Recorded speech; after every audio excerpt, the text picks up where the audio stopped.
In 2014, Brazil spent over $500 million building a single World Cup stadium in its capital. Today, that stadium is used mostly as a parking lot for buses. 1,000 miles away, in the middle of the Amazon rainforest, sits another gleaming World Cup arena that cost around $300 million in a city with no top-flight football team to fill it. Hosting the World Cup is supposed to make a country rich. So why do so many hosts end up with empty stadiums and enormous bills? Let me show you the real economics of hosting. Every host country tells the same story to justify the spending. The World Cup will bring tourists, jobs, prestige, and a lasting economic boom. But here's the structure almost nobody points out. There are two sides to a World Cup, and they don't share the same wallet. On one side, FIFA. It collects the tournament revenue, broadcasting, sponsorship, tickets. For the Qatar cycle, that was a record $7.5 billion, and FIFA largely keeps it. On the other side, the host country. It pays to build the stadiums, the transport, the security. And most of that spending stays as a bill, not as revenue. So the deal, stripped down, is this. FIFA gets the revenue. The host gets the costs. Let's look at what that bill buys. The classic risk is the white elephant, a stadium so expensive to build and maintain that it never pays for itself once the tournament leaves.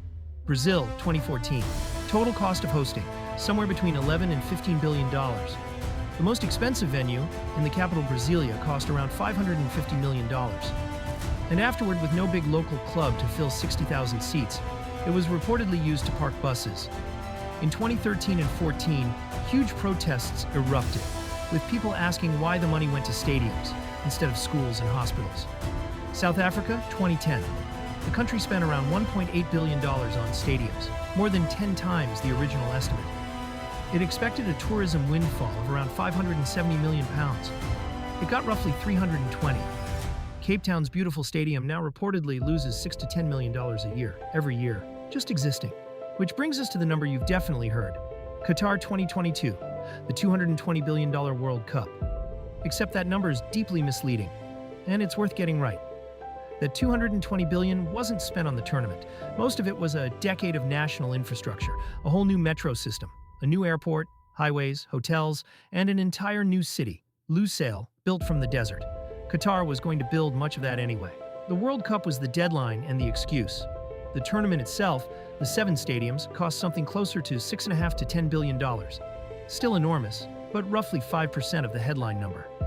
So when someone says Qatar spent $220 billion on football, they're wrong. Okay, but forget the stadiums for a second. Doesn't the tournament itself bring a flood of tourists and spending?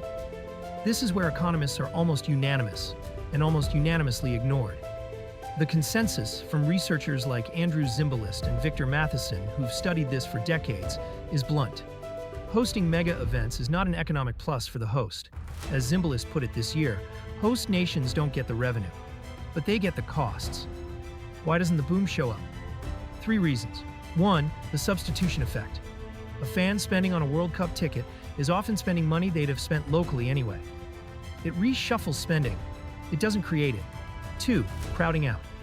World Cup crowds and high prices scare away the normal tourists. During the Paris Olympics, hotels were full. But visits to the Louvre and the Musée d'Orsay actually fell by around a quarter. 3, opportunity cost. Every billion spent on a stadium is a billion not spent on something with a lasting return. Even the 1994 World Cup in the United States, often called a success, is instructive.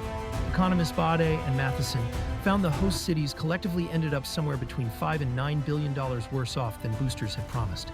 So is hosting always a losing bet? Not necessarily. And 2026 is the clearest example of a host that learned the lesson. The United States, Canada, and Mexico aren't building a single Brasilia or Manaus. They're using stadiums that already exist, mostly giant NFL venues built and paid for years ago for other reasons. The upgrades across the venues are reported in the low billions, renovations, not from scratch builds. No new city in the desert. No white elephants waiting to happen. That completely changes the math. The single biggest cost that broke past hosts, building permanent stadiums nobody needs afterward, barely exists here. But be careful with the framing. Economists still caution that individual host cities can break even or lose money. They'll spend on security and operations while FIFA takes the tournament revenue. We already have the stadiums doesn't mean we'll get rich. It means something more modest and more honest.